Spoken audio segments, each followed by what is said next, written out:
सुनिए डॉक्टर श्याम सुंदर पराशर जी की यह अनमोल कथा। आज की इस पंचम दिवसीय कथा के भाग 2 के अंतर्गत भगवान श्री कृष्ण द्वारा कालिया नाग का उद्धार और इसके साथ ही ग्वालों के साथ अनेक असुरों का नाश प्रभु ने किया। इस सुंदर बाल लीला प्रभु की किशोरावस्था को ध्यान से सुने भक्तों। श्री राधे राधे।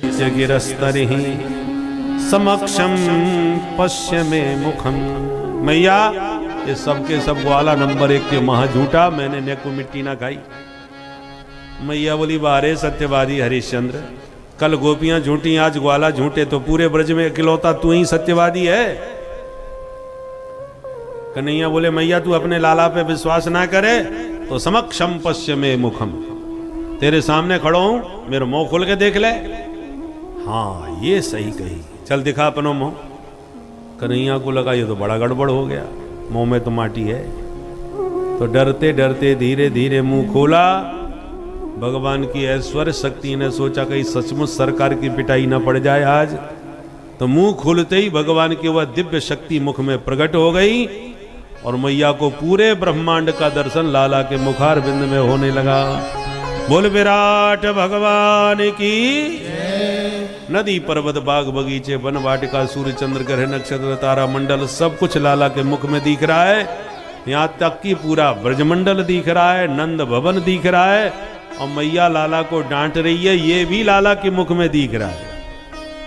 अब मैया तो थर थर कांप गई, हे भगवान मैं कोई सपनों देख रही हूँ कि काऊ देवता की माया है। किम स्वप्न एव दुत देव माया किम्बा मदीयो बत बुद्धि मोह। ये अलाय बलाय नदी पहाड़ मेरे छोरा के मुंह में कैसी दिखन लगे। पूरे मैं मान गई मेरो लाला निश्चित रूप से भगवान है।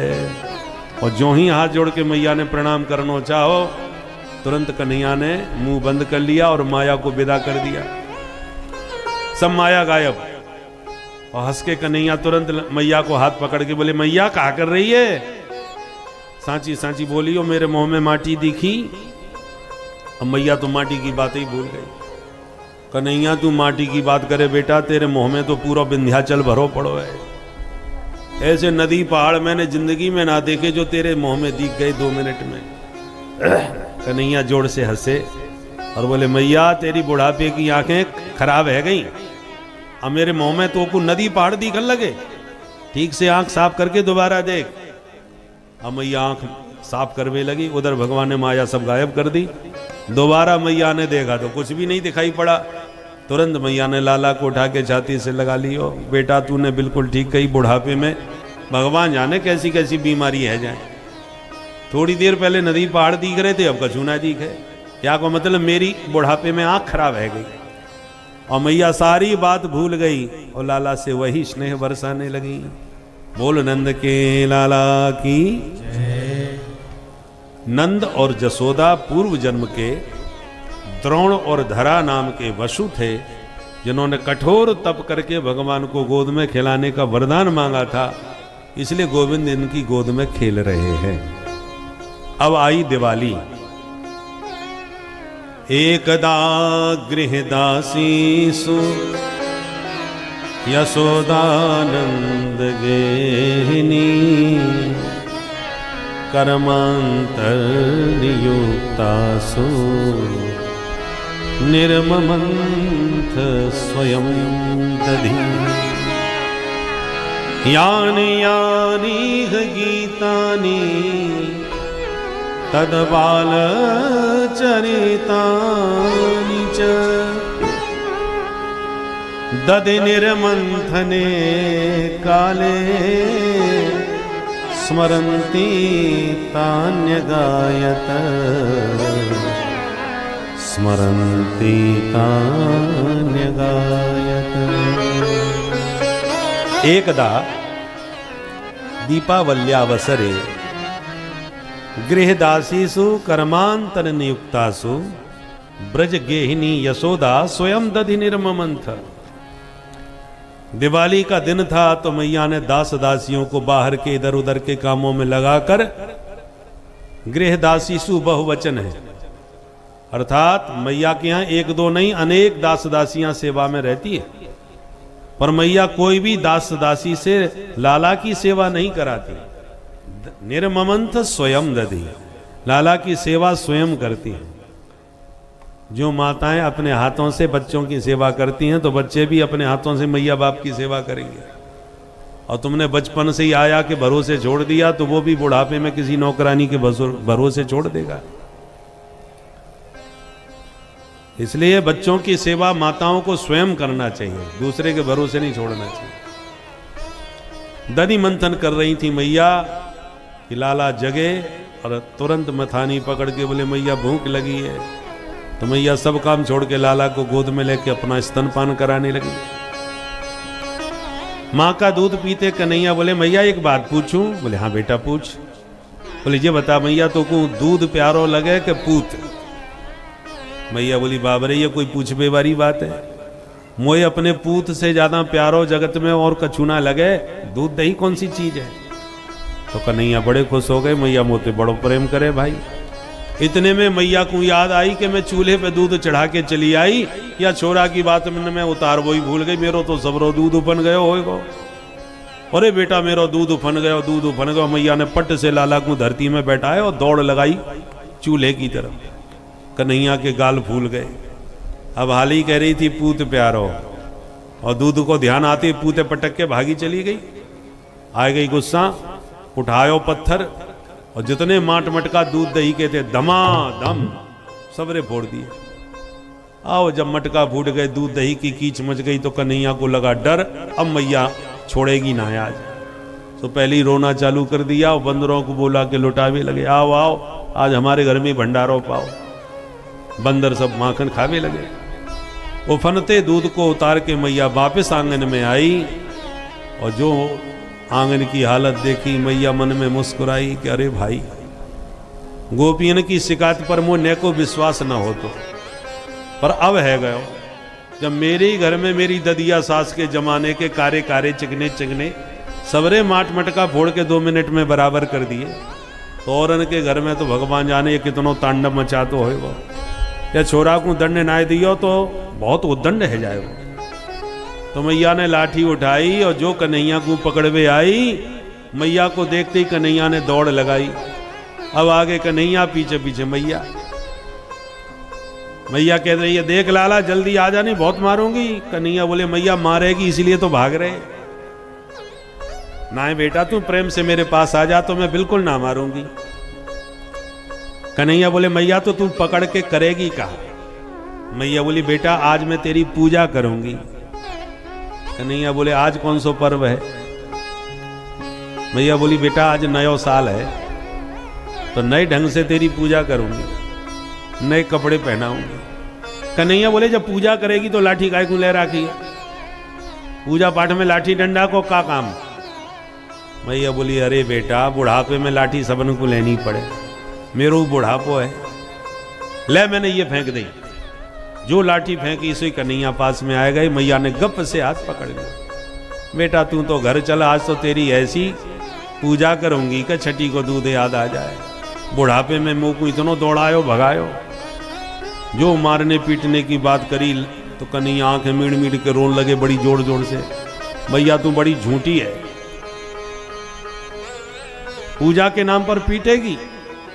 मैया बोली बेटा जैसो देवता होए बाकी वैसी ही पूजा करनी पड़े, तेरी पूजा तो आज लाठी से ही होगी।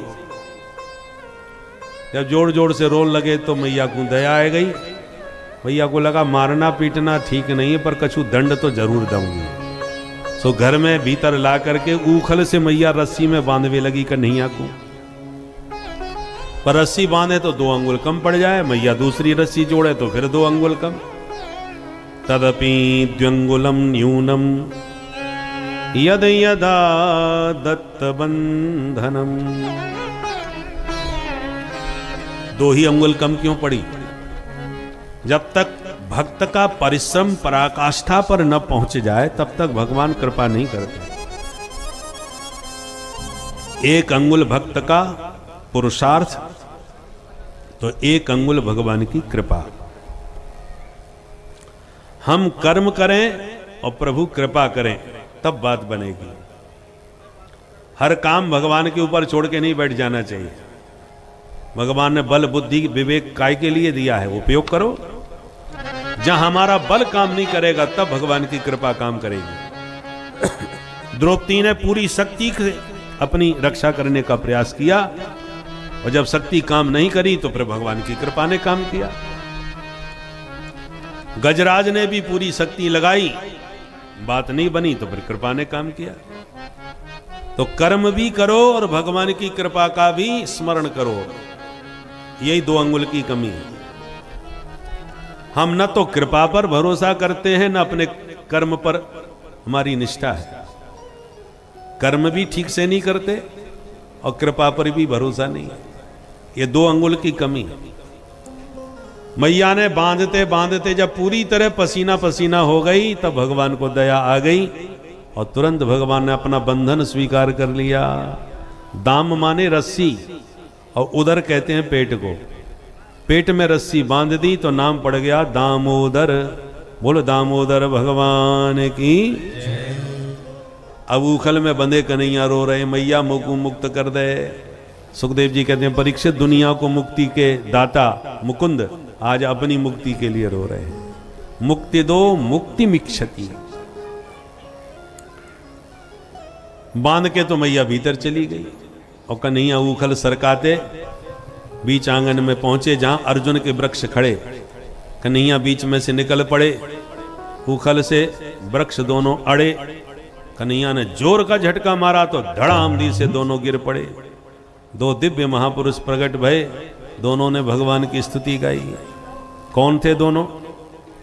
ये कुबेर के बेटा थे, नलकुबर मणिग्रीव इनका नाम था। नग्न होके सरोवर में नहा रहे थे। नारद जी वहां से निकल पड़े तो नशे में थे, मदिरा वारुणी पान करके सरोवर में उन्मत्त होकर के नग्न नहा रहे थे। नारद जी को देख करके भी कपड़े तो पहने नहीं, नग्न ही नारद जी के सामने खड़े होके बोले महाराज जी दंडोत। तो नारद जी का मूड खराब हो गया, निर्लज्ज कहीं के, शर्म नहीं आती? जाओ मैं शाप देता हूं कि तुम दोनों वृक्ष बन के ऐसे ही खड़े रहो। सारी गर्मी उतर गई, चरणों में गिर के रोने लगे। बाबा को दया आ गई कि तुम वृक्ष तो बनोगे पर भगवान तुम्हारा उद्धार करेंगे। इसलिए आज भगवान ने इन दोनों का उद्धार कर दिया। दोनों ने दिव्य स्तुति गाई। वाणी गुणानुकथने श्रवणौ कथाया हस्तौ च कर्म सुमनस्तव पादयोर्नः स्मृत्यां शिरस्तव निवास जगत् प्रणामे दृष्टि सतां दर्शने स्तु भवत्तनूना। हे प्रभु, हमारी वाणी आपका गुण गाती रहे, कान आपका कथामृत पान करते रहें, हाथों से आपकी सेवा करते रहें, सिर आपके चरणों में झुका रहे, दृष्टि से सत्पुरुषों के और आपकी सुंदर छवि के दर्शन करते रहें। ऐसा स्तुति करते चले गए। वृक्षों के गिरने की आवाज सुनकर के नंद बाबा भागे भागे आए, ऊखल में बंधे हुए लाला को मुक्त कर दिए। पर इस दुर्घटना से नंद बाबा परेशान हो गए। आपातकालीन मीटिंग बुलवाई और ब्रजवासियों से नंद बाबा बोले आज हमने फैसला कर लिया कि अब हम गोकुल नहीं रहेंगे। क्यों? बोले बड़े उपद्रव हो रहे हैं।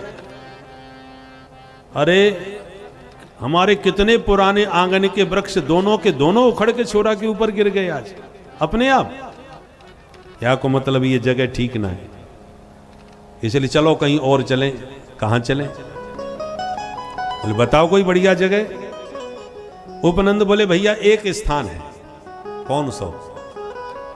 बोले वनम वृंदावनम नाम पशव्यम नवकाननम गोप गोपी गवां सेव्यम पुण्याद्री तृणवीनुधम। ब्रज में बहुत से वन हैं, वृंदावन, निधिवन, बेलवन, कामवन, तालवन, मधुवन, भांडीर वन। विविध वनों से विभूषित ब्रजमंडल है। उनमें सबसे सुंदर प्यारो एक ही वन है, माँ को नाम है वृंदावन। बोल वृंदावन बिहारी लाल की। जो वृंदावन की महिमा सुनी, सब ब्रजवासी एक स्वर में बोले बहुत अच्छा बहुत अच्छा, चलो चलते हैं वृंदावन धाम। अब हम भी चले मन से वृंदावन धाम। देखिए वृंदावन धाम में वैसे तो कभी भी जाओ आनंद ही आनंद है, 12 मास सर्वकाल सुखावहम वृंदावनम। किंतु होली में तो कुछ विशेष ही आनंद आता है। जग होरी ब्रज होरा, ब्रज में होरी नहीं खेलते, होरा खेलते हैं, लठ मार होरी, बड़ी प्रसिद्ध है। अभी हम लोगों ने होली खेली वृंदावन में। प्रतिवर्ष हमारी कथा वृंदावन में होली पर होती है, होली के अवसर पर। इस बार भी हुई, पूरे होली में ही कथा हुई।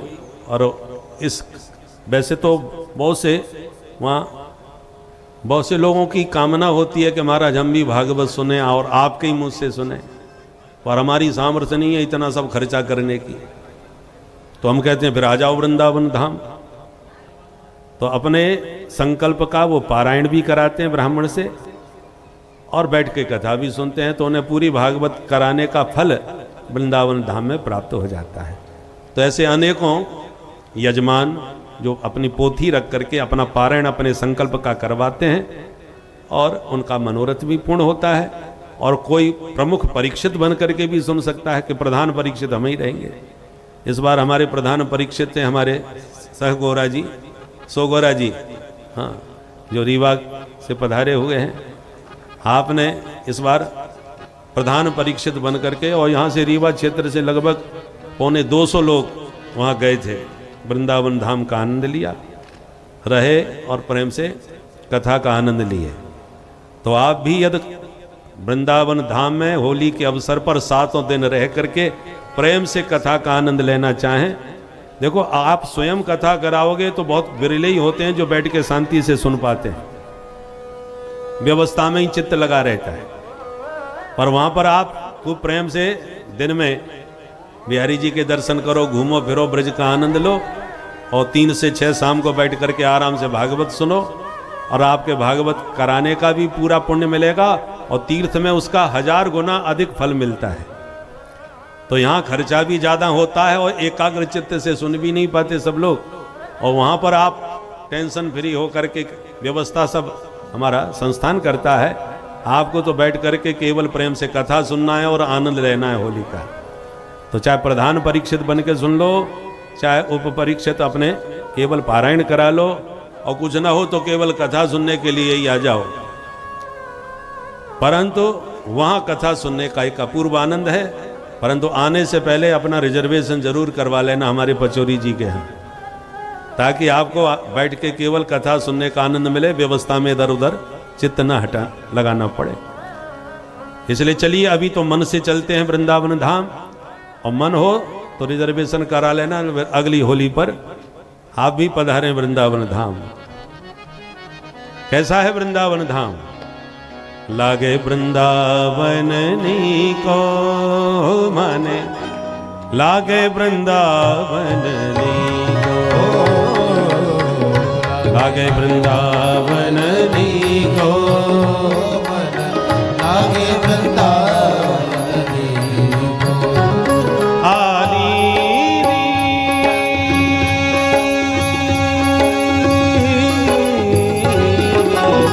लागे वृंदावन नीको मन, लागे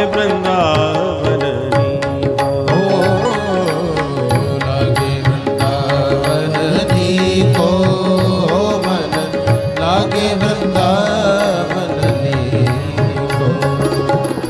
घर घर तुलसी ठाकुर पूजा, घर घर तुलसी ठाकुर सेवा, घर घर तुलसी ठाकुर सेवा, घर घर तुलसी ठाकुर सेवा, घर घर तुलसी ठाकुर सेवा। ठाकुर सेवा, दर्शन गोविंद जी को, दर्शन दूध दही को। श्री राधे राधे वृंदावन जी को, राधे वृंदावन जी को, लागे वृंदावन जी को, लागे वृंदावन जी को।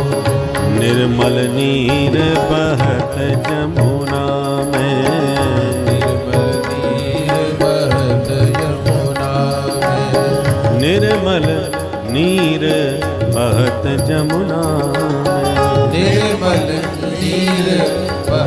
यमुना में, निर्मल नीर बहत यमुना में, निर्मल नीर बहत यमुना में, बहत यमुना में, बहत यमुना में, बहत यमुना में, बहत यमुना में, निर्मल नीर बहत यमुना में, निर्मल नीर बहत यमुना में। भोजन दूध दही को, भोजन दूध दही को, लागे वृंदावन जी को, लागे वृंदावन लागे वृंदावन जी को मन, लागे वृंदावन जी को। आली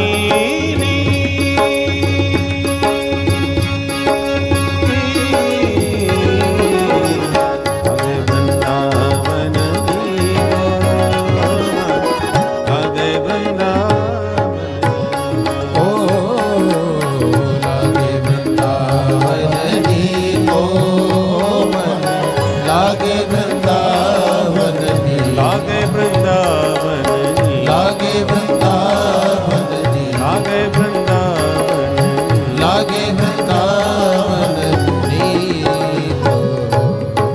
बोल वृंदावन बिहारी लाल की जय। वृंदावन की महिमा सुन के सब गोपी ग्वाल तैयार हो गए। चलो अभी चलते हैं। बैलगाड़ियों में सामान रखा, चल पड़े गोपी ग्वाल वृंदावन धाम। जो वृंदावन की दिव्य आभा प्रभा शोभा को देखा, कन्हैया नाचने लगे। मैया मैं तो चरांगो यहाँ गैया। मैया बोली बेटा गैया बाद में चरा, पहले बछड़ा चरा वो सीख ले। अच्छा ठीक है मैया। कन्हैया छोटे छोटे बछड़ा चराने लगे, वत्सपाल बन गए। एक दिन बत्सासुर बछड़ा बन के बछड़ों में मिल गया, सो प्रभु पहचान गए। उसका पैर पकड़ के घुमा के पटक दिया, सो गोविंदाय नमो नमः। एक दिन बकासुर बगुला बन के आ गया, भगवान ने पहचान लिया, सो पकड़ के मुंह उसको बीच में से चीर दिया, सो गोविंदाय नमो नमः। एक दिन अघासुर अजगर बन के मुंह फाड़ के बैठ गया। ब्रजवासी गुफा समझ के बागे मुंह में घुस गए, और जैसे ही प्रभु ने प्रवेश किया तो इसने मुंह बंद कर लिया। भगवान इसके श्वास छिद्र को रोक करके बैठ गए। थोड़ी देर में इसका ब्रह्मरंध्र फट गया, और उसी छिद्र से ब्रजवासियों को भगवान बाहर निकाल लाए। बाहर आते ही अघासुर की प्राण ज्योति भगवान में प्रविष्ट हो गई। अघासुर का उद्धार हो गया। पर आज अघासुर मरा, और 1 वर्ष के बाद ब्रजवासियों ने घर में कहा, मैया तेरे कन्हैया ने आज अघासुर मार दियो। परीक्षित ने कहा महाराज 1 साल के बाद क्यों? सुखदेव जी कहते हैं तो सुनो। बाहर निकलते ही कन्हैया बोले, ब्रजवासियों तब ठीक ठाक हो? ब्रजवासी बोले, हाँ लाला तेने बचा लिए, नहीं तो आज तो खा गए हो तो अघासुर। पर अब हमें भूख लग रही है, पेट पूजा कछु कर। कन्हैया बोले, चलो जमुना जी के तट पर खाएंगे पिएंगे। तो जमुना जी के किनारे कन्हैया आके बैठ गए, तो गोल चक्र बना के ग्वाला उन्हें घेर के बैठ गए। अपने अपने घर से निकाला लाया हुआ सामान खोल खोल करके पाने लगे, पवाने लगे। कैसे सुंदर भगवान की वन भोज लीला चल रही है। सुखदेव जी चित्र खींचते हैं। बिभ्रद वेणुं जठर पटयो श्रृंग वेत्रे च कक्षे वामे पाणौ मिश्रण कवलम तत्फलान्यंगुलीषु तिष्ठन् मध्ये स्वपरसुहृदो हासयन्नरमभीष्वैः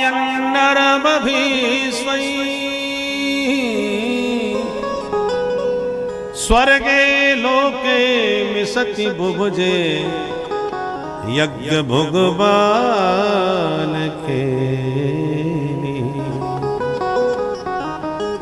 भोजन करते समय प्रभु अपना पीतांबर कंधे से उतारकर कमर में बांध लेते हैं और एक तरफ सरंगी एक तरफ बंसी को उसमें खुरस लेते हैं।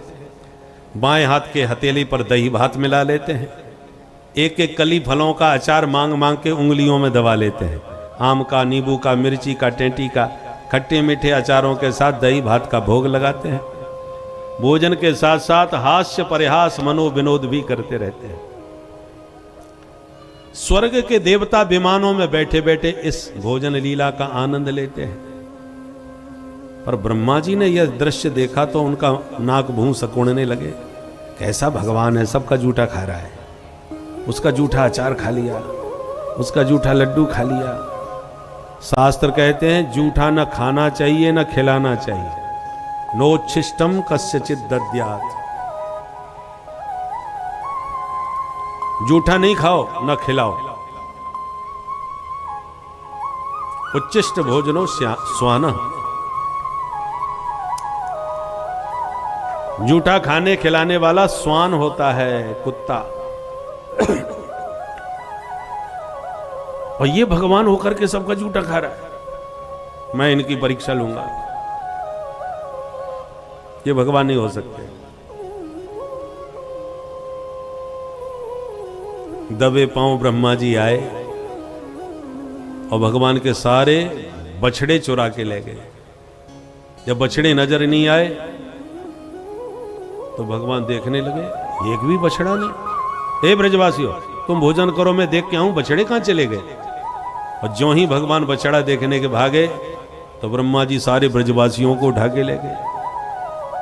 अब उधर बछड़े नहीं मिले, वापिस आए तो ब्रजवासी भी नहीं मिले।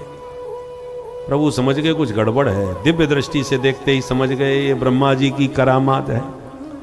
हम चोरन के सरदार और ये हमारे घर चोरी करे हुए चले आए। चोरन के घर में चोरी। हमारी परीक्षा लेना चाहते हैं तो चलो इनको परीक्षा ही देते हैं। प्रभु ने क्या लीला रची, संकल्प करते ही उतने ही बछड़े बन गए और उतने ही ब्रजवासी बन गए। वही स्वभाव, अंगूठा भी लगवा लो तो वही अंगूठे की रेखा, बाल बराबर किंचित अंतर नहीं। सर्वम विष्णुमयम गरुंग बदज सर्वस्वरूपो बभू।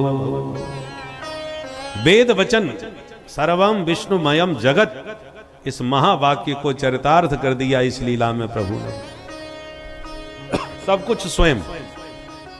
पहले लोगों को समझ में नहीं आता था कि चैतन्य तो परमात्मा हो सकते हैं, सिया राममय सब जग जानी, पर जड़ परमात्मा कैसे हो सकते हैं?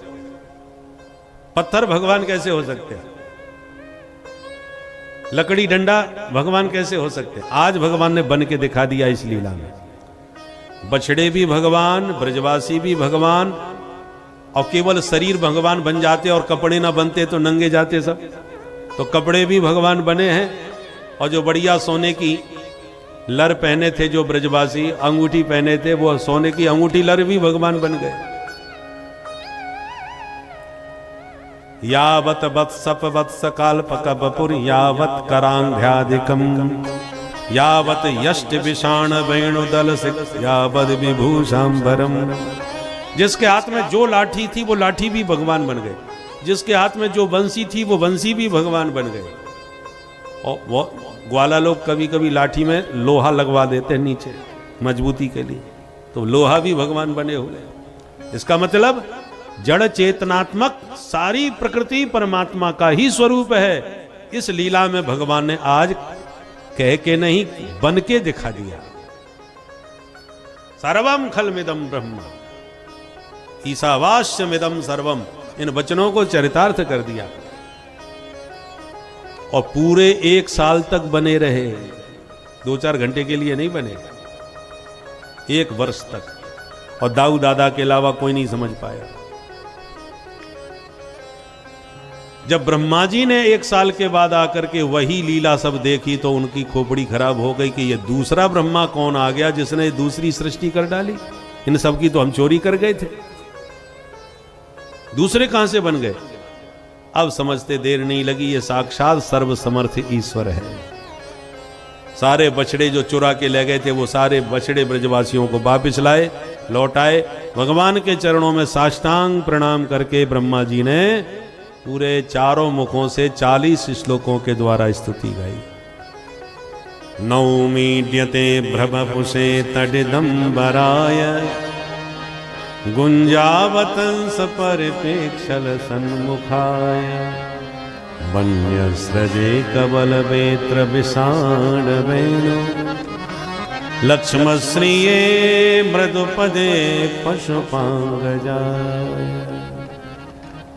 हे ईड्यते नौमी, हे स्तुति करने योग्य प्रभु, मैं आपका स्तमन करता हूं। आपके 4 भुजाओं में शंख चक्र गदा पद्म बहुत देखे, पर आज कबल वेत्र विषाण वेणु विभूषित हो रहे हैं उन 4 भुजाओं में।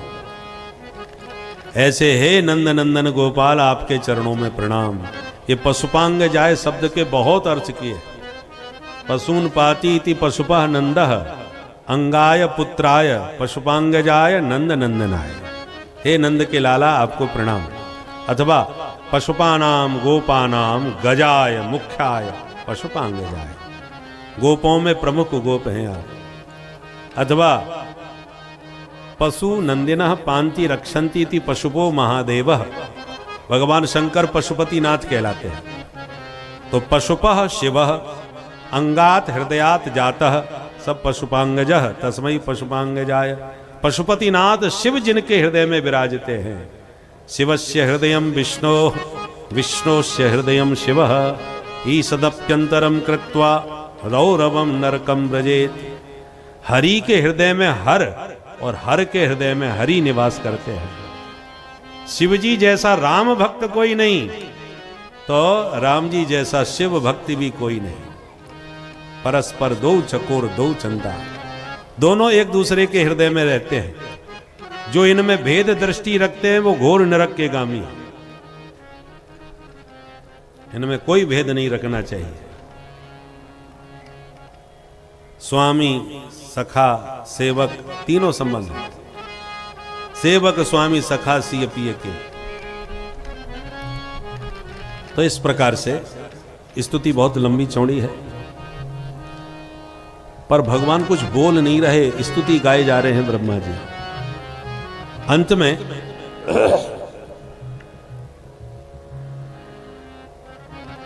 ब्रह्मा जी ने ब्रजवासियों की स्तुति करी। अहो भाग्यम नंद गोप ब्रजौ कसाम यन मित्रम परमानंदम पूर्णम ब्रह्म सनातनम। ब्रह्मा जी कहते हैं, हे प्रभु, इन ब्रजवासियों ने क्या पुण्य किया होगा जो आपके सखा बन के खेल रहे, आपसे बराबरी कर रहे हैं। आप खेल खेल में हार जाओ तो आपके कान पकड़ के अपना घोड़ा बना करके आपके कंधे पर चढ़ जाते हैं। मैं तो कहता हूं ब्रह्मा जी की गद्दी पर किसी और को बैठा दो, मुझे तो अपना ग्वाला बना के अपनी मंडली में भर्ती कर लो। इनके बराबर भाग्यशाली कोई नहीं। कर जोरे ब्रह्मा खड़े सुनहु नंद के लाल।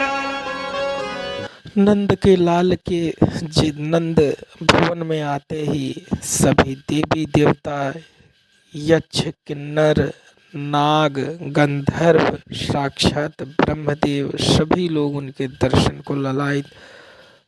देवादिदेव महादेव स्वयं ही एक दूसरा रूप लेकर साक्षात प्रभु के दर्शन करने आते हैं। सारा जगत एक नए उत्साह के साथ खिला हुआ प्रतीत, जैसे संसार में कोई दुख ही ना हो। इस तरह का पूरे संसार का वातावरण प्रभु की कृपा का प्रत्यक्ष एक दृष्टांत देखने को मिलता है। यह और प्रभु जो साक्षात आनंद स्वरूप है, आप सोचिए कि जिस समय वह पृथ्वी पर आए हैं साक्षात पृथ्वी पर आनंद आ गया और आनंद की पराकाष्ठा में सभी लोग गोता खाने लगे। भक्तों, श्री राधे राधे। और भोले बाबा का मंदिर हो तो आधी परिक्रमा लगानी चाहिए। शिव जी को जो जल चढ़ाया जाता है वो जल जहां से बह के निकलता है ना, उसको कभी लांघना नहीं चाहिए। शिव निर्माल्य को लांघने से सारे पुण्य नष्ट होते हैं, इसलिए प्राय शिव जी की आधी परिक्रमा होती है। इधर से घुसो और उधर निकल जाओ, उस नाली को लांघने से पुण्य नष्ट होते हैं, इसलिए नहीं लांघना चाहिए।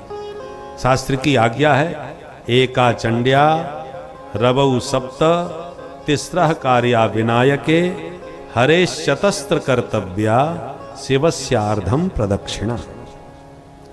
तो ब्रह्मा जी ने 3 परिक्रमा क्यों लगाई? भगवान की तो 4 परिक्रमा का विधान है। राम जी का मंदिर हो, कन्हैया का मंदिर हो तो 4 ही परिक्रमा देनी चाहिए, पर ब्रह्मा जी ने 3 ही दी। हमारे ब्रजवासी कहते हैं कि बड़ा अधिकारी ज्यादा नाराज हो जाए तो कर्मचारी को जल्दी से जल्दी उसके सामने से भाग जाना चाहिए।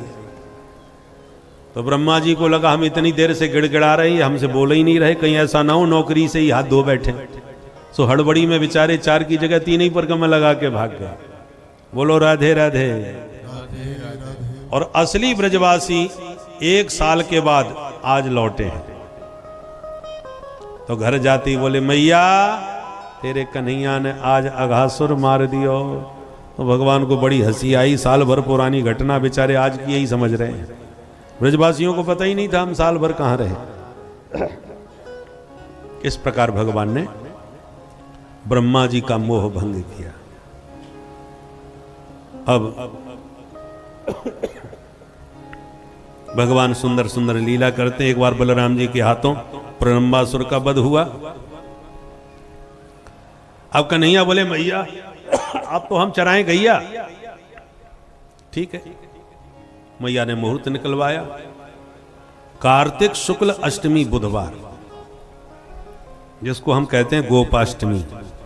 दिवाली के बाद जो अष्टमी आती है उसे गोपाष्टमी कहते हैं। उस दिन गायों का विशेष पूजन करना चाहिए। उस दिन गाय के पूजा से गोविंद बहुत प्रसन्न होते हैं, खूब आशीर्वाद मिलता है। वैसे तो गौ पूजन प्रतिदिन करना चाहिए। भोजन बने तो सबसे पहली रोटी गाय के लिए निकाल देना चाहिए और जो अंतिम रोटी बचे उसे कुत्ते को खिलाना चाहिए। उससे अन्न के सारे दोष दूर हो जाते हैं। जैसा खाओगे अन्न वैसा बनेगा मन।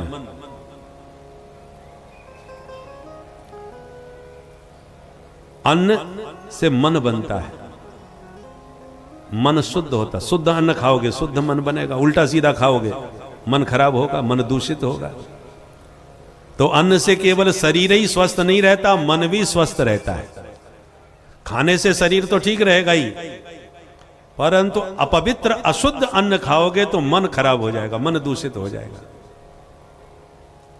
भोजन तो आप होटल में भी कर सकते हो, चाहे जिसके घर में खा सकते हो, परंतु होटल का किया हुआ भोजन आपके मन को दूषित कर देगा, क्योंकि वहां पवित्रता का ध्यान थोड़ी रखा जाता है।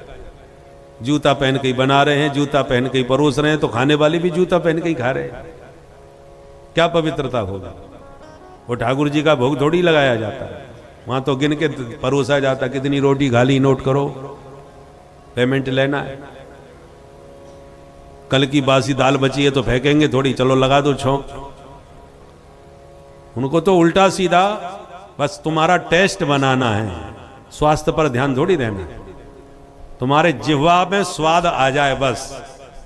खूब बढ़िया मिर्च मसाला प्याज पकौड़ा सब छौंक छांक करके आपका टेस्ट बना दिया। उसको खाने से जीव का स्वाद तो आपका बन सकता है, पर बुद्धि भ्रष्ट हो जाएगी, मन आपका दूषित हो जाएगा, मन खराब हो जाएगा। इसलिए भाई परदेश में किसी आपत्ति विपत्ति में पर हो तो किसी अपवाद में सोच समझ के वहां खा लेना पड़े तो बात अलग है। पहले तो लोग होटल में खाते ही नहीं थे, अपना भोजन सब अपने साथ में लेके चलते थे। बनाना पड़े तीर्थ यात्रा में तो अपने हाथ से 2 टिक्कर सेक लेते थे, परंतु होटल में नहीं खाते थे। हिंदू लोग तो बिल्कुल नहीं, लिखा रहता है ना हिंदू होटल, मतलब क्या है? हिंदू हो टल। बोलो राधे राधे। राधे यदि हिंदू हो तो यहां से निकल लो। यहां तो ऊटपटांग लोग खाने वाले ऊटपटांग लोग पहुंचते हैं होटल में। पहले सिकल पारे और न जाने क्या क्या लोग यात्रा में लेके चले, पंजीरी बना के ले गए, सिकल पारे लेके बढ़िया लड्डू बना करके ले गए मेवा के, महीनों तक चलते थे, खराब नहीं होते थे।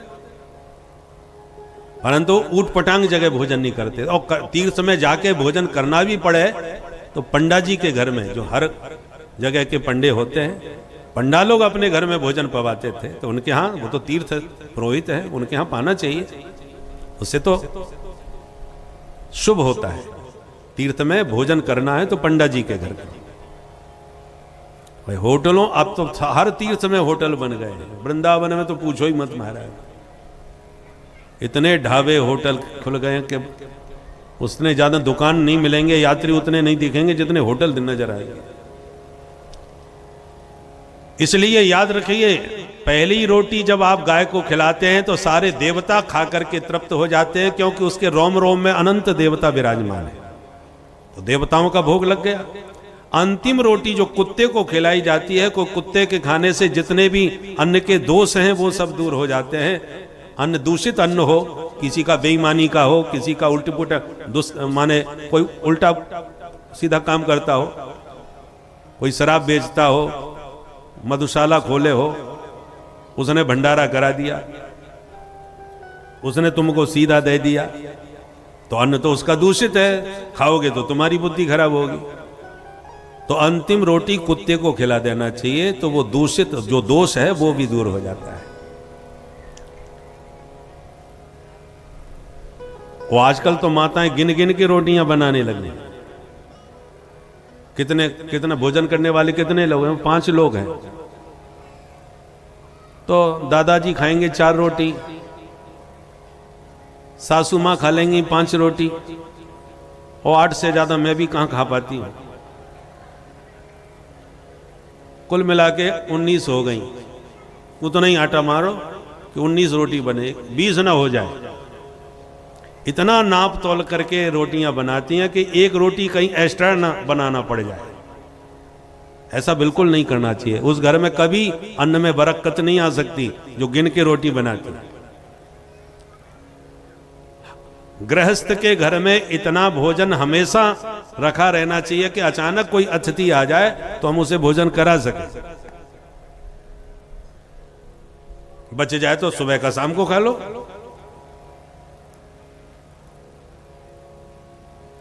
परंतु ऐसे गिन के रोटी नहीं बनाना चाहिए। अतिथि के लिए, अभ्यागत के लिए भोजन होना चाहिए। और भोजन जब, आजकल तो क्या फ्रिज का सिस्टम है, जो आटा बच गया तुरंत रख दिया फ्रिज में, बनाने लगे तो फिर निकाल लिया। अंतिम रोटी कुत्ते को निकाल के रख देना चाहिए। तो इससे मन शुद्ध रहता है।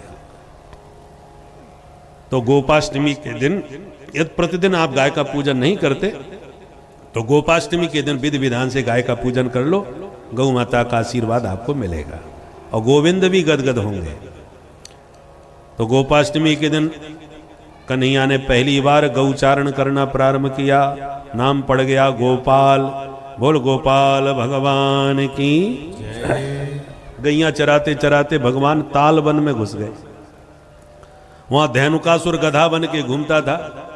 ब्रजवासी बोले, दाऊ दादा आज आप इस बगीचा के फल खवा के बता दो, मान जाएंगे। दाऊ जी घुस गए, फलों से लदे वृक्ष को हिला दिया, हजारों फल टपक गए। धेनुकासुर आया, एक दुलत्ती दाऊ जी में मारी। दाऊ जी ने पट से उसके दोनों पिछले पैर पकड़ लिए, घुमा के दे मारा वृक्ष में, सो गोविंदाय नमो नमः। धेनुकासुर मारा गया।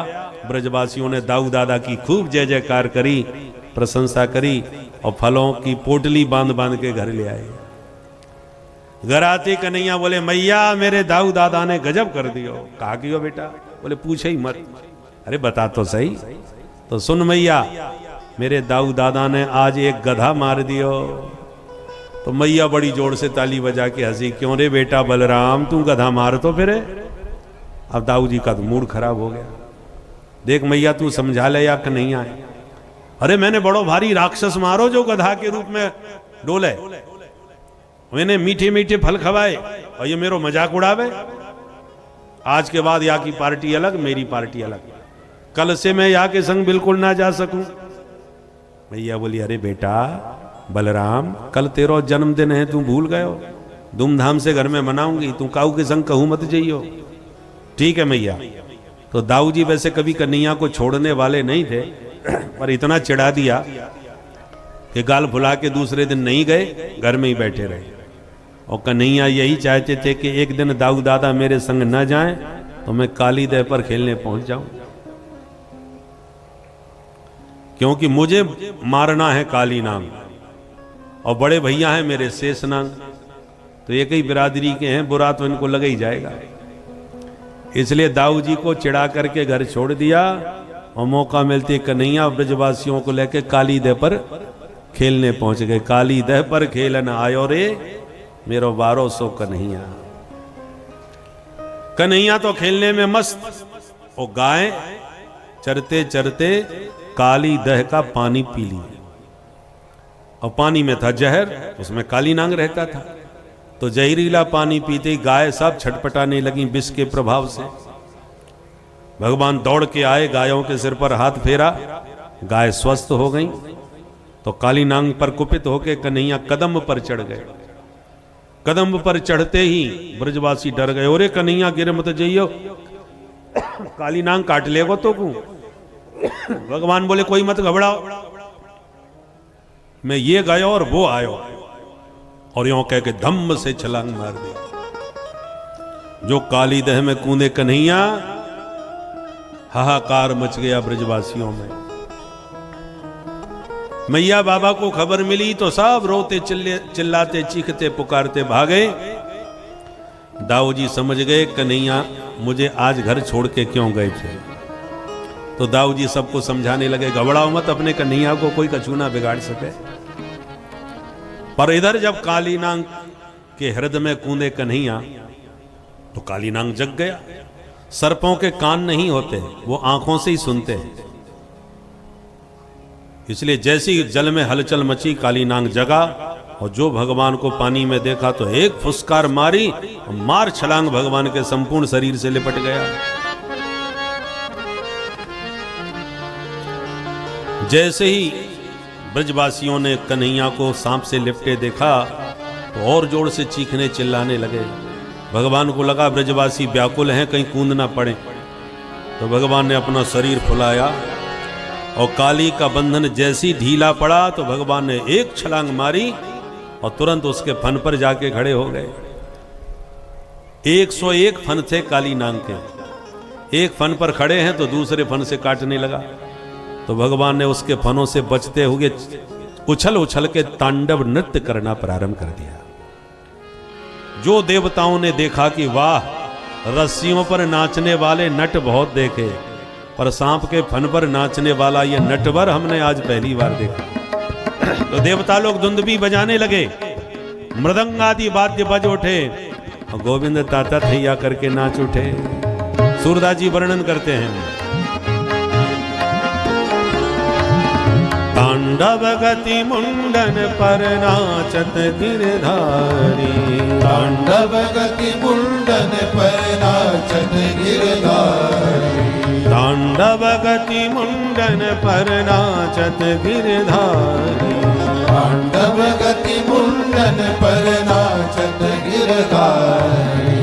पम पम पग पग पटकत पम पम पम पग पटकत पम फम फम फनन पर पम पम पम फनन पर बिम बिम बिम विनति करत बिन बिन बिन विनति करत नाग बधुहारी, तांडव गति मुंडन पर नाचत गिरधारी। तांडव गति मुंडन पर नाचत गिरधारी ससिक ससिक सनकादिक ससिक ससिक सनकादिक नन्नन नारद मुनि नन्नन नारद मुनि मम मम मम महादेव मम मम मम महादेव मम मम मम बलहारी तांडव गति मुंडन पर नाचत गिरधारी तांडव गति मुंडन पर नाचत गिरधारी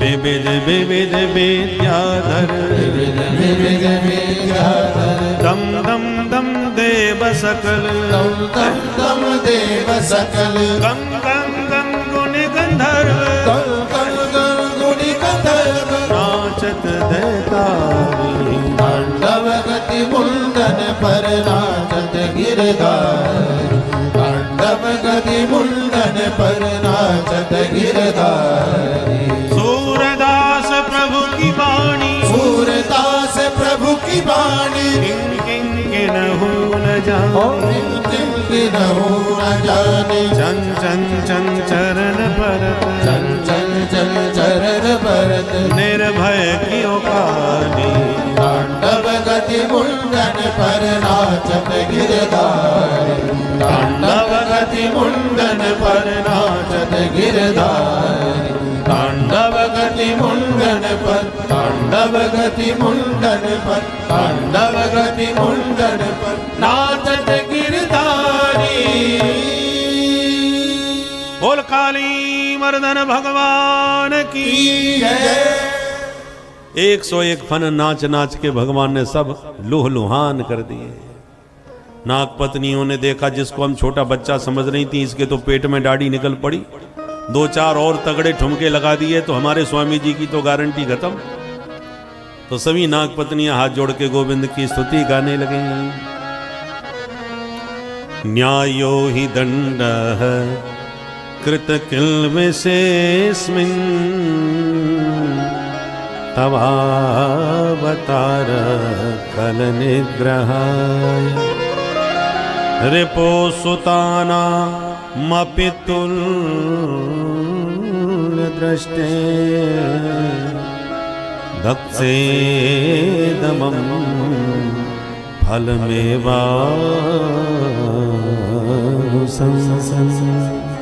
हे प्रभु, आपने हमारे स्वामी जी को दंड देकर उचित न्याय किया है। आप न्यायाधीश हैं, आपके दंड में भी अनुग्रह छुपा रहता है। भगवान बोले तुम्हें अनुग्रह दिख रहा है? बोले हाँ। क्या दिख रहा है बताओ? बोले प्रभु, आपके चरणों का दिन रात ध्यान भगवान शंकर करते हैं, फिर भी शंकर जी को आपने चरण कभी नहीं दिया, सिर पर रखने के लिए सिर्फ अपना चरणामृत दिया। और आपके चरणामृत को गंगा जल के रूप में सिर पर धारण करके महादेव धन्य हो जाते हैं। राजा बलि ने सर्वस्व आपको दान कर दिया तो एक पग आपने बलि के माथे पर धर दिया। बड़भागी तो हमारे स्वामी कालीनांग हैं, न दान किया न ध्यान किया और बिना कुछ किए घर में ही आके आपने दोनों चरणारविंद हमारे मालिक के माथे पर पधरा दिए। ये आपकी कृपा नहीं तो और क्या है। ठाकुर जी खुश हो गए। वाह देवियों, आपका भाव बड़ा सुंदर है। अच्छा मांगो, क्या चाहते हो? नागपत्नियां हाथ जोड़ के बोली पति प्राण प्रदीयताम। पतिदेव के प्राणों की भीख मांग रही हैं, कहीं हम विधवा ना हो जाए महाराज, इनको माफ कर दो। भगवान बोले अब तुम कह रही हो तो चलो माफ कर दिया। और इतना कह के भगवान काली की फनाली से जैसी नीचे उतरने को हो गए कि काली नांग एकदम फुसकार भर के तन गया। भगवान तुरंत सावधान हो गए और भगवान नागपत्नियों से बोले देवियो, तुम तो हाथ जोड़ के गिड़गिड़ा रही हो तो पर तुम्हारे स्वामी जी तो अभी भी हमको अकड़ दिखा रहे हैं। देखो इसको कितना अकड़ता है। नागपत्नियों ने काली नांग को इशारा किया, जल्दी माथा नीचे कर दो, नहीं 2 ठुमके में छुट्टी कर देंगे तुम्हारी। बड़ी मुश्किल से राजीनामा हुआ है। काली नांग बोला क्या अपराध किया है जो माफी मांगू इनसे? भगवान बोले दुष्ट कहीं के, विष बमन करके ब्रज का पूरा वातावरण बिगाड़ दिया। गौ माता को तेरे इस विषाक्त जल से कितनी पीड़ा पहुंची और फिर भी कह रहा है मैंने क्या अपराध किया? काली नांग बोला 1 मिनट, बड़े से बड़े अपराधी को भी सरकार मौका देती है अपनी बात कहने का। मुझे भी तो मौका दो, मेरी भी तो सुन लो। भगवान बोले अच्छा सुनाओ, क्या कहना चाहते हो? बोले प्रभु बस इतना बता दीजिए, दुनिया किसने बनाई? भगवान बोले हमने। ओहो, तो आप ही जगदीश्वर हो? भगवान बोले हाँ। तो सारा जगत आपने ही बनाया है? भगवान बोले जी हाँ। तो एक और बताओ, ये सारा संसार आपने बनाया तो हम सांपों को किसने बनाया? भगवान बोले जब सारी दुनिया बनाई तो सांप भी हमने ही बनाए, आप नहीं बनाए? बोले हाँ। तो हम सांपों में जन्मजात जहर किसने डाला? भगवान बोले वो भी हमने ही डाला है। तो हमको महाक्रोधी स्वभाव किसने दिया? भगवान बोले वो भी हमने ही दिया। काली नाग बोला बस हो गया हमारा फैसला। तन मन धन सुख संपत्ति सब कुछ है तेरा, स्वामी सब कुछ है तेरा, तेरा तुझको अर्पण, प्रभु जी का प्रभु को समर्पण, क्या लागे मेरा। ओम जय जगदीश हरि। अब आप मेरे साथ न्याय करो। जब आपने ही मुझे बनाया, आपने ही मेरे मुंह में जहर डाला, आपने ही मेरा क्रोधी स्वभाव बनाया, तो जो आपने दिया वो हमने आपको दिया। हम अपराधी कहां से हो गए महाराज? विष बमन करना यदि मेरा अपराध बनता है तो उस अपराध के मूल कारण आप हैं। एक बात बताओ, समुद्र मंथन से विष भी निकला था और अमृत भी निकला था। क्या इस विष की जगह 2 बूंद अमृत की नहीं टपका सकते थे हमारे मुंह में? यदि आज हमारे मुंह में अमृत होता तो घर घर में तोता मैना की तरह हम भी पाले पोसे जाते, हम भी सबके लाडले प्यारे बन जाते, सब हमें दूध घी पिलाते। परंतु आपने जहर डाल दिया, लोग हमसे नफरत करने लगे। शांति से भी हम कहीं गुजर रहे हों तो देखने वाले सीधे प्राण ही लेते हैं फन कुचन के। अब आप ही बताओ हमारी क्या गलती? वयम खला सहोत्पत्त्या, जैसे बुरे भले हैं आपके बनाए हुए। भगवान समझ गए ये तो ज्यादा ही पढ़ा लिखा निकला, हमको ही इसने कटघरे में खड़ा कर दिया। तो भगवान मुस्कुराने लगे और बोले भाई तेरी बात बिल्कुल सही है, अब हमारी भी सुनाओ। भगवान कहते हैं कि तुम विषधर हो, विष को धारण करते हो, स्वभाव से महाक्रोधी हो, काटने में बहुत कुशल हो, किसी को भी छोड़ते नहीं, डस लेते हो। इसलिए हमने तुम्हारे लिए अलग देश बना दिया। तुम अपने देश में रहो, अपने भुजंगों में भर्ती हो जाओ सर्पों के साथ, जो मर्जी आवे सो करो, तुमसे कोई शिकायत हमारी नहीं। हमें शिकायत इस बात की है कि तुमने हमसे देश भी अलग ले लिया रहने के लिए, और फिर भी हमारे देश में रह करके विष बमन करते हुए पूरे देश का वातावरण विषाक्त कर रहे हो। क्या ये तुम्हारा अपराध नहीं बनता? ये तुमको ऐसी जहर फैलाना था तो फिर अलग देश ही हमसे क्यों लिया? यहीं रहते, जैसे होते हम भाईचारे के साथ रह लेते। अपने लिए अलग देश ले लिया, फिर भी यहां पर जहर फैला रहे हो। ये तुम्हारा अपराध नहीं है क्या? काली नाग बोला क्या करें प्रभु, हमारा स्वभाव ही ऐसा है। स्वभावो दुस्त्यजो नाथ, हे नाथ स्वभाव दुस्त्यज होता है। दुस्त्यज माने जिसको त्यागना मुश्किल है। भगवान बोले तो कैसा है तुम्हारा स्वभाव, हमें भी बता दो भाई, हमें भी पता चले। काली नाग बोला हमारा स्वभाव ऐसा है सरकार, जब हम अल्पसंख्यक होते हैं ना तो बिलों में छुप के बड़ी शांति के साथ रहते हैं, हमसे किसी को कोई तकलीफ कभी नहीं होती। किंतु हम लोगों को अपनी संख्या बढ़ाते देर नहीं लगती। एक सर्पणी एक बार में न जाने कितने कितने बच्चे पैदा कर देती है। और जहां हमारा पर्याप्त संख्या बल हुआ, फिर हम किसी से नहीं डरते, तुरंत बिल से बाहर निकलते और फिर अपना तांडव हम रचाते हैं। और जितने भी विष मुक्त लोग हैं उनको डसना चालू करते हैं। जो विषैले हैं उनसे नहीं बोलते, पर जो विष वमन नहीं करना जानते, जो सात्विक हैं, सज्जन हैं, उनको डसने का हमारा काम है। सबको डस खाते हैं, किसी को जिंदा नहीं छोड़ते। ये हमारा स्वभाव है और ये स्वभाव हम कभी बदल नहीं सकते। जहां जहां हमारा संख्या बल बढ़ा, वहां हमने सबको डस खाया और अपना ही हरा झंडा लहराया।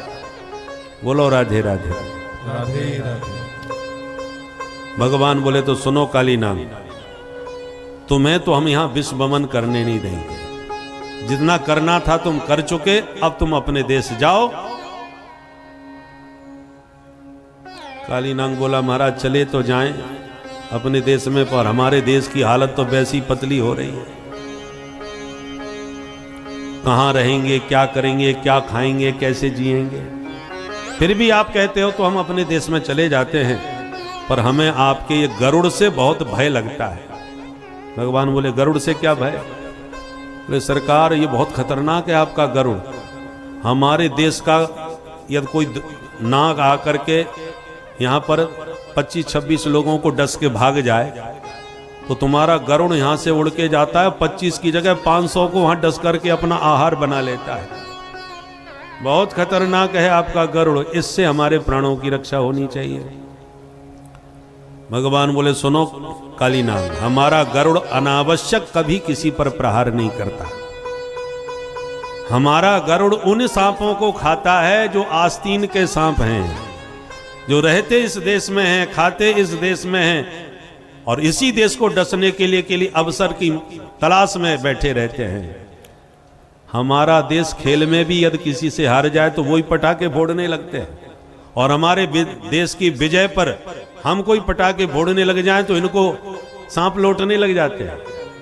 ऐसे जो गद्दार हैं आस्तीन के सांप, हमारा गरुड़ उन्हीं को अपना आहार बनाता है। अरे एक बार तुम राष्ट्रभक्ति के साथ रहना तो सीखो इस देश में। ये देश तो तुम्हें राष्ट्रपति बना करके आदर पूर्वक सम्मान देने को तैयार बैठा है। राष्ट्र प्रेमी बन के रहोगे तो तुम्हें राष्ट्र कौन सा पद नहीं दिया गया, राष्ट्रपति या उपराष्ट्रपति, सब तो दिया है तुम्हें। परंतु यदि राष्ट्रद्रोही बनोगे तो किसी भी बिल में घुस जाना, हमारा गरुड़ तुम्हें बुलडोजर से खोद खोद के बाहर निकाल लेगा और तुम्हें तुम्हारे स्थान पर पहुंचा देगा जहां तुम्हारी जगह होनी चाहिए।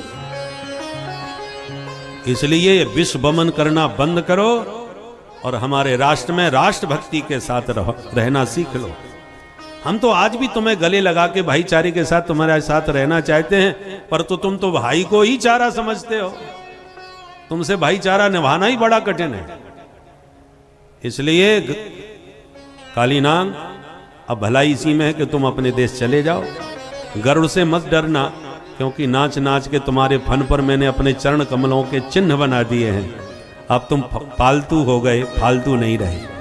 मेरी मोहर लग गई, इसलिए अब गरुड़ तुम्हें कभी नहीं मारेगा, तुम निश्चिंत होके जाओ। काली नाग प्रभु को प्रणाम करके अपने रमणक द्वीप को प्रस्थान कर गया। बोल काली मर्दन भगवान की। रात्रि में आग लग गई तो भगवान दावाग्नि का पान करके ब्रजवासियों की रक्षा किए। फिर ग्रीष्म ऋतु आई, फिर बरसात आई, फिर शरद ऋतु आई। शरद में माधव ने मुरली बजा के दुनिया को दीवाना बना दिया। बंसी की तान पर गोपियों ने बहुत प्यारा गीत गाया, इसका नाम है वेणु गीत। वेणु की विशेषता इस गीत में गाई गई है। दो पंक्तियां वेणु गीत की सुने। अक्षण्वतां फलमिदं न परं विदामः। अक्षण्वतां फलमिदं न परं विदामः। सख्यः पशूननु बिबे सयतोर्भयस्यै। सख्यः पशूननु बिबे सयतो भयसे। वक्त्रं व्रजे ससुतयो रनुवेणुजोष्टम्। वक्त्रं व्रजे ससुतयो रनुवेणुजोष्टम्।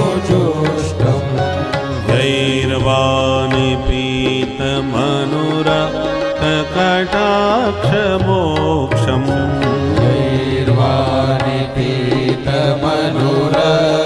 तटाक्ष मोक्षम् अक्षण्वतां फलमिदं न परं विदामः अक्षण्वतां फलमिदं न परं विदामः। बोल बंसी वारे की जय। इस गीत में गोपियों ने बंसी की बहुत विशेषताओं का वर्णन किया है। कल भी आप महारास लीला के प्रसंग में बंसी की बात विस्तार से सुनेंगे। हेमंत ऋतु जब आई तो भगवान ने गोपियों के चीर चुरा के उन्हें वापस लौटाए और कहा, देवियों हम तुम्हारा मनोरथ महारास में शरद पूर्णिमा की रात में अवश्य पूर्ण करेंगे। एक बार ब्राह्मणियों के लाए हुए भोजन को ग्रहण करके भगवान ने विप्र पत्नियों पर अनुग्रह किया। अब पुनः आ गई दिवाली। दिवाली को बहु व्यंजन बने, सुगंध पाके कन्हैया आ गए। मैया बड़ी सुगंध आ रही है न, चखातों से ही काका बना राख हुए। मैया बोली, बेटा जय जय है जाएगी तब खाबे को मिले वो, थोड़ी देर खेल। कन्हैया बोले, जय जय कौन सी बलाए है? मैया बोली, ऐसे मत बोल, जा अपने बाबा से पूछ। तो नंद बाबा के पास आ गए। बाबा कच्यताम में पितः कोयम संभ्रवो वा उपागत। बाबा आज कौन की जय जय होवे बारी है? मैया ने ढेर मिठाइयां बना रखी हैं पर चाखे भी ना दे रही। कह रही है जय जय है जाएगी तब खावे को मिले वो। तो नंद बाबा बोले, सुन बेटा, परजन्यो भगवान इंद्रो मेघातस्यात्ममूर्तयः ते विवर्षन्ति भूतानां प्रीणिनं जीवनं पयः। कन्हैया बेटा, हम प्रतिवर्ष दिवाली के दिन इंद्र की पूजा करें ताकि इंद्र हमें समय समय अपनी लीलाओं के माध्यम से ब्रह्मा जी के अहंकार और इंद्र के अहंकार का भी मर्दन किया। और प्रभु की इन लीलाओं को आप प्रत्यक्ष देखकर यह सोच सकते हैं कि प्रभु सदैव अपने भक्तों का कल्याण करते हैं, चाहे वो भक्त कोई भी अवस्था में हो। यदि वह भक्त गलत दिशा की तरफ जाता है तो प्रभु उसे उचित दंड देकर सही दिशा की तरफ ले आते हैं। चूँकि ब्रह्मा जी और देवराज इंद्र तो प्रभु के परम भक्त हैं, किंतु इनके अंदर अहंकार का जो वास हुआ था, उस अहंकार के वास को दूर करने के लिए प्रभु ने उन्हें उचित दंड दिया, जिसके फलस्वरूप उनका उद्धार हुआ। तो यह प्रभु की कृपा है जो समस्त अपने भक्तों पर सदैव बरसती रहती है। इस कृपा का आप भी लाभ लेते रहें भक्तों, कथा सुनते रहें। श्री राधे राधे। बाबा को काहुए सुख दुख नाय दे, सब अपने अपने कर्मन को फल भोगे। महेंद्र किंग करिष्यति, इंद्र बीच में लेवे देवे वारो कौन होए।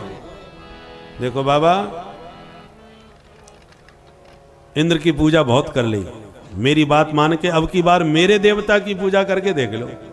तेरो देवता कौन है? कन्हैया। बोले, मेरो प्रत्यक्ष देवता है गिरिराज बाबा गोवर्धन नाथ। ठीक है लाला, तो अब की बार तेरे ही देवता की पूजा सही। बता पूजा में कहा का सामान लगेगा? कन्हैया बोले, सामान का छूना चाहिए, बस देवता को खावे के चकाचक होना चाहिए।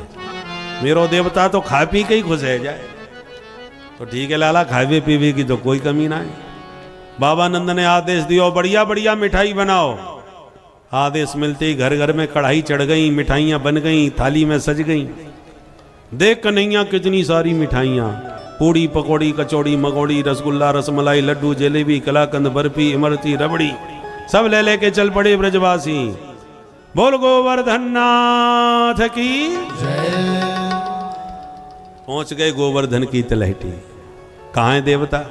भगवान बोले, दिस ना रहे ये 7 कोस के लंबे चौड़े। अरे भगवान, इतना बड़ो देवता पूजा कैसे करें? भगवान बोले, हम खड़े तो हैं पुजारी, जैसे बताएं वैसे करो। जाओ पहले देवता को स्नान कराओ। तो भर भर के जमुना जल लावे लगे, चढ़ावे लगे। थक करके सिर पकड़ के ब्रजवासी बोले, कन्हैया हमारे बस की बात ना है। तेरे देवता पे 1000 कलश पानी के पटक दिए और या देवता की मूंछ गीली ना भाई। 5-7 दिन तो देवता को पूरे नवाबे में लग जाएंगे। ये सालिग्राम भगवान ना है जो 100 ग्राम पानी में डुबकी मार के बैठ जाए। कन्हैया बोले चिंता मत करो, देवता से प्रार्थना करोगे तो वो देवता गंगा जी है यही बुलाए ले वो। और कन्हैया ने मनी मन गंगा जी का स्मरण किया तो गोवर्धन की तलहटी में मानसी गंगा की दिव्य जलधारा प्रकट हो गई। बोल मानसी गंगा की।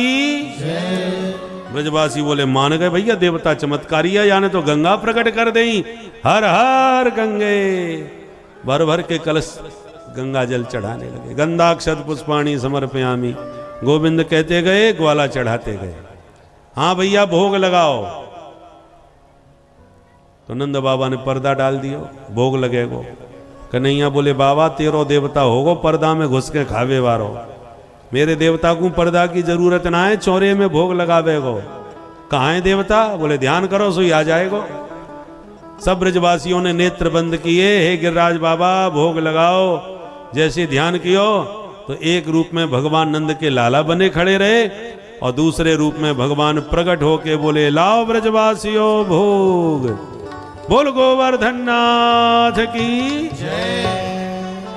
आंख खोल के जब देखा तो गिरिराज जी प्रकट होकर के दर्शन दे रहे हैं। ब्रजवासी बोले भाई मान गए, कन्हैया को देवता तो चमत्कारी है, एक दिना की पूजा में ही प्रकट है गयो। उठा के भगवान के थाल देते गए और गिरिराज बाबा फटाफट पाते गए। ब्रजवासी बोले लाला ये देवता तेरो कितने दिना को भूखो बैठवे, हमारे ताई कछु प्रसादी